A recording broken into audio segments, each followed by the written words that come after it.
What's going on, everybody? Welcome to another episode of the Operation Redwood podcast. I'm here with my co-host Samuel, and we are going to be talking about mentorship and discipleship. Here at Operation Redwood, like we've talked about before, it's about restoring manhood, rescuing kids, and rebuilding families. And we believe that mentorship and discipleship is at the core of that. So, Samuel, I know you got something on your heart. Go ahead, I brother. do. So another aspect of Operation Redwood is an online and now even a face-to-face group that Angelo is leading. But the online group is about taking another step. And yeah, I get it. It's about vulnerability. It's about risk-taking. But one of the things that Jesus told us to do was to make disciples. And 12 men changed the face of the entire world, right? So, and all they really had was relationships and discipleship, and relationships in the way that Jesus taught them. So the way I think about discipleship, and we talked about this, I think last week, is that discipleship has to do with teaching. So deep teaching, not just like sitting back and like absorbing, but learning from someone who's with you. And if we as Christians want to change the world again, if we as men who lead families want to change the world again, it's going to come through relationships. And this is gonna, I don't think it's gonna step on anyone's toes because I think most people are gonna agree with it, but it's gonna hurt. Like, we suck at relationships. Like, I mean, I would give Yeah, that's true. male Christendom an F in the Western culture. I certainly don't want to be speaking about Eastern European or Eastern or African cultures and Asian cultures, but man, we suck as Americans in the West when it comes to relationships. And Why do you think that is? why do I think? Especially here in America. Why do you think that is? Gosh, I think it's multifaceted, but one piece is failure of our fathers, failure of our mothers to teach us about connecting. Hmm. 200 years ago, and oh, well, I guess I'll pause this and say it's going to relate to what I was just saying 200 years ago. But we did this study right a while back, the 33 series, and I remember you were particularly impressed with the discussion of the Industrial Revolution, right? Yeah. So prior to that, 200 years ago, 300 years ago, we were all sitting around the campfire, sitting around as a family, connecting. And that was deep learning. That was discipleship. Mm. And we don't have that consistently anymore. Like, for example, last night we were all together. Now, my kids work over the summer and they're busy. My daughter works babysitting and then she has an evening job as well. My son is landscaping and sometimes he gets home late. But it just worked out last night. We're all home and we sat down for dinner together.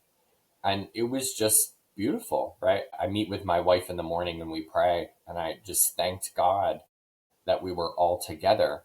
And I get life. Like, I'm not here to shame anyone about life. Life happens. But that was such a beautiful time to spend together.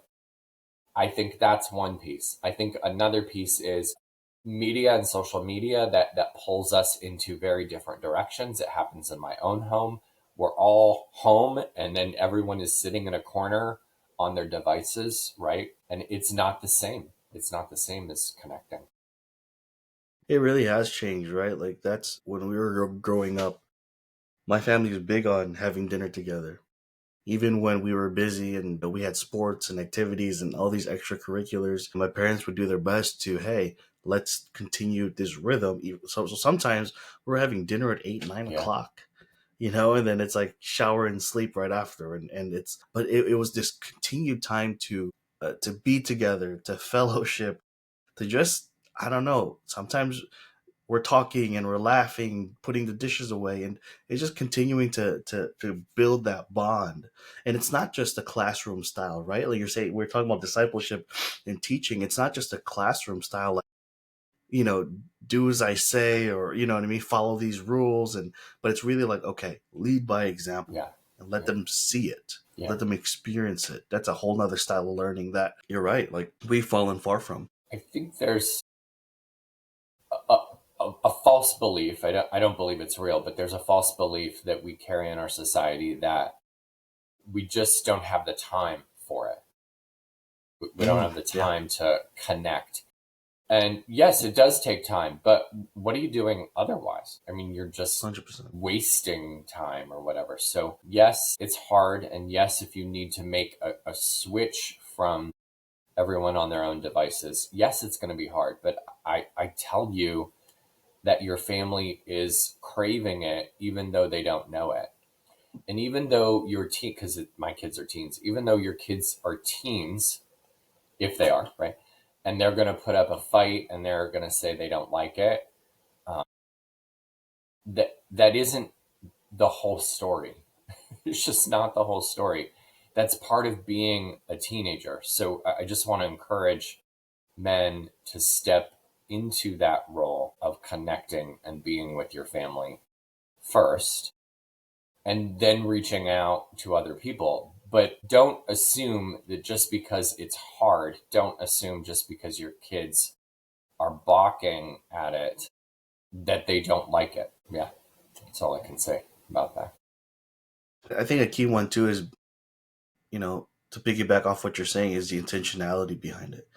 Because I've also seen, and Carly and I, when we're out to dinner, we saw this family, and every single one of them, mom, dad, and both kids, were on their devices, to the point where like the server came, dropped off their food, and no one even said thank you. Oh my.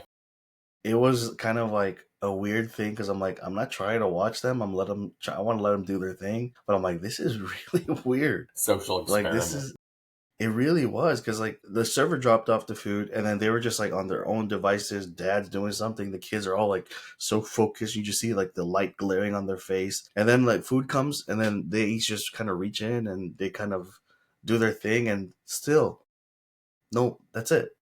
No interaction. I mean, So maybe that family or that dad might be like, yeah, we had dinner together. Did yeah, you? yeah. And it's led by example, right? So when the parents are doing that, of course, the kids are going to do it. I mean, just shortly, I'd like to say, why bother going out? I mean, you might as well have just done DoorDash. Why Right. did you bother going Totally. out? Now you got a tip. But I wanna do an experiment. It's going to be very quick. Like, okay, so as soon as I do this, you know that my attention is on my phone. Hmm. And so some families will do this, right? They put their cell phones like face down, but they're still vibrating. Its Hmm. its presence speaks. You're only important to me unless this goes off. And we can't escape that. So, like, I know people fight and say, like, I wish we didn't have cell phone. Well, we do. I mean, they're a part of life. So now we have to figure out how to adapt to that part of life, right? In one way to adapt to that part of life is, and my wife led the charge on this, and I agree with it. Like, we do not have our cell phones at the dinner table. They're not present. They're not face down. They're not with us, because you have to intentionally tell the people that you're with, you're more important to me than the ding on the phone. That's good. That is so good. That's So, partially yeah. why. Oh, go ahead, go ahead, go Well, ahead. I'm just saying, so, and the next step is like from there, how do you let other people, and I know it's vulnerable, I know it's a risk, but how do you let other people, how do you let people that you're discipling, how do you let people know that you want to connect with, that they're important to you? And a first step is putting the phone away when you're connecting with them. There's a reason why in class, when you're goofing off, what does the teacher say? Pay attention. Yeah. When you're paying someone with your attention and your focus and your intention, that's such a high form of currency, is your attention. You know this, your kids are grown. If you don't pay attention, Yeah. you're just kind of shooting from the hip, and you're not sure. You could try to lead them or try to disciple them, but you're still not sure how that's going to go, because your attention really isn't there. Your focus is, and your intention isn't backing it up. And if you don't teach this skill, if you're not invested in helping people learn how to pay attention, their attention will be elsewhere, right? There's so many distractions. There's so many possibilities. And what I'm implying by this is just start somewhere and ask a person what they're interested in. And you can feel it, right? Trust me, if you can feel it, your children know. They know Mm. if you are connected to them or not connected to them. They know instantaneously. And if you're not connected, and I'm going to make this real personal, right?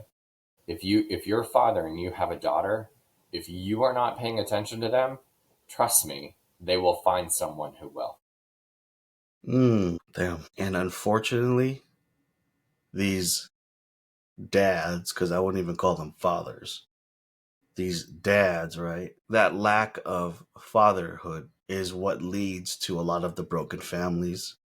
It's what literally fuels like trafficking. And It's crazy. you can turn it around. I mean, this isn't just to smash you down and to shame you. You can turn it around, and it doesn't take massive amounts of effort.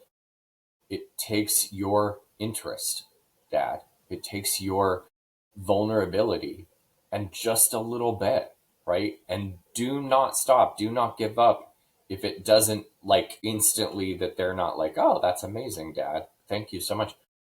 Don't buy that. Keep doing it. They do want it, but they're not going to tell you. They're not going to tell you, oh, that was so much fun. I really appreciated that. Because it's vulnerable for them too. We do need it and we do want it, and it's hard for them. Don't give up. Don't give up. That's so good. That's so good. Yeah, you weren't kidding when you said you had something on your heart about discipleship, and I'm like, I did. oh, Yeah. Yeah, disciple your kids.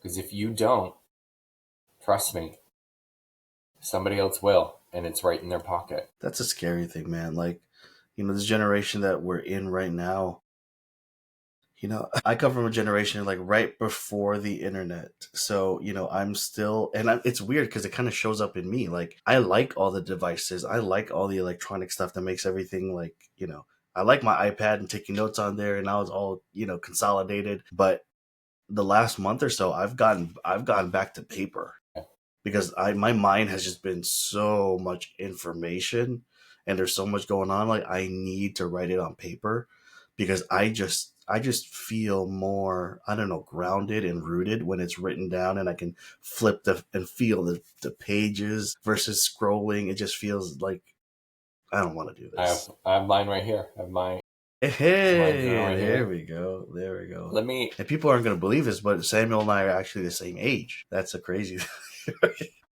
No, I remember, I think, a lot longer time than you without the internet. I remember the internet showing up around college. I will say The one old thing. hipster days. One thing about this, because I think it's a really cool tool, and you could do it with your kids if you wanted. My wife uses a paper planner, and she's a school teacher, and she does this every year on purpose. So I'm giving away. Hopefully, none of our students are listening or potential students. She's like, okay, I want you to put into your planners this date, and I want you to put this, this meeting. And she opens her planner on purpose, writes it. She's like, I'm done. And the kids are still doing it. And her point is, she's like, look, sometimes technology isn't faster.